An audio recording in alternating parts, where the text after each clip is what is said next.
Padayon ang sangguniang panglungsod sa paglatid og mga pulisiya o programa nga nagpalig-on sa kalambuan, kaayuhan ug serbisyo alang sa pamilyang Danawanon sa gipahigayon nga 28th regular session diin dugang mga resolusyon ang napasar.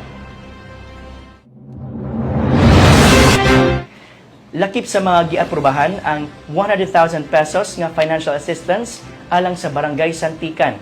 Gipasa usab ang resolusyon nga mangayo og pinansyal nga tabang gikan sa provincial government alang sa concreting sa Barangay Road og pagbutang og streetlight sa Sitio Tabla, Barangay Langusig. Gihatagan usab og otoridad ang City Mayor sa pagpirma og Memorandum of Agreement alang sa Food Waste Conversion Project uban sa ESN number 8, Waste Management Services, usa ka lakang padulong sa mas lig-on nga environmental sustainability pinaagi sa pagproseso sa food waste ngadto sa alternative animal feed.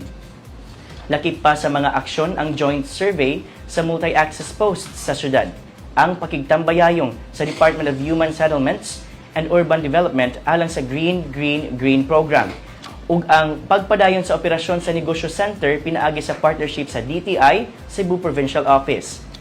Giaprubahan usab ang accreditation sa Barangay Ginakot Senior Citizens Workers Association isip Civil Society Organization sa syudad, samtang gitugutan ang 500,000 pesos nga pondo alang sa Women's Month Celebration 2026. Nagpahibalo usab ang konseho nga adunay session break gikan Pebrero 23 hangtod Pebrero 27 ug magpadayon ang regular session sa Marso 3 alas 10 sa buntag sa Legislative Session Hall.